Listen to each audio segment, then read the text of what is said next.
నన్ను ఇష్టపడతారు, నన్ను బాగా బాగా లైక్ చేస్తారు చాలామంది. నేను లైక్ చేసినంత మాత్రాన్ని పెద్ద పట్టించుకోను. అన్నెసరీగా నన్ను తిడితే ఇంత రెస్పాండ్ అవుతా. ఎప్పుడు మీరు ఇంతమంది ఉన్నారు కదా, సినిమా తీసేయండి. నేను నా పేరు పోస్తాను కృష్ణమురళి, మీకు తెలుసు. ఏం చదువుకున్నానో మీకు తెలుసు. ఎలా పైకి వచ్చానో మీకు తెలుసు. నేను ఎప్పుడైనా ₹1 రాంగ్ రూట్లో సంపాదించిన, ఒక్క అవినీతి చేసిన, ఒకటి బ్రోకర్ పని చేసిన, అన్యాయంగా తిట్టిన, అకారణంగా ఏమన్నా నువ్వు ఫిట్టింగ్ పెట్టినా, మీరు ఎవరైనా ఒక్కొక్కళ్ళు వచ్చి నా చెప్తూ కొట్టచ్చు. నా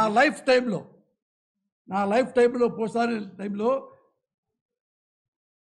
జగన్ గారు నన్ను ఎన్నోసార్లు పిలిచారు. నేనే అవినీతి పడదలుచుకుంటే ఆయన దగ్గర, సార్ మాకు ఒక 5 ఎకరాలు ఇవ్వండి సార్, స్టూడియో పెట్టుకుంటాం, నాకు ఇస్తాడు. మంత్రి పదవి అడిగాడు, నాకు వద్దన్నా అన్న. మంత్రి పదవి చాలు కదా, చాలాటికి అది అడగండి, కావాలంటే మీరు కావాలని జగన్ గారు అడగండి. మా ఇంటికి వచ్చి చెప్పారు, మీకు ఎమ్మెల్యే కావాలా, ఎమ్మెల్సీ కావాలా, వాళ్ళ బరుసులు ఒక అప్పట్లో 16 ఏళ్ళ కిందట. ఇది అన్నా నాకే వద్దు, నేను చాలామంది సపోర్ట్ చేస్తా, ఉన్నాళ్లలో బెటర్కి చేస్తా.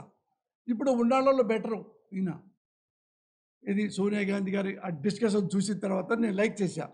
సర్వీస్ చేస్తా, నేను చేయను రాజకీయాలు. ఇంతవరకు నేను ఏ పార్టీలో కూడా సభ్యత్వం నాకు లేదు, జగన్ గారి సహా.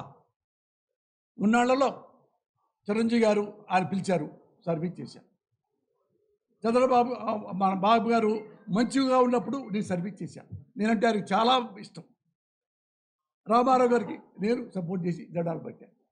ఉన్నాళ్లలో నేను బెటరు, ఇతను సరిగ్గా చేయట్లేదు, ఇంకోళ్ళకి చూస్ చేసుకుంటాను.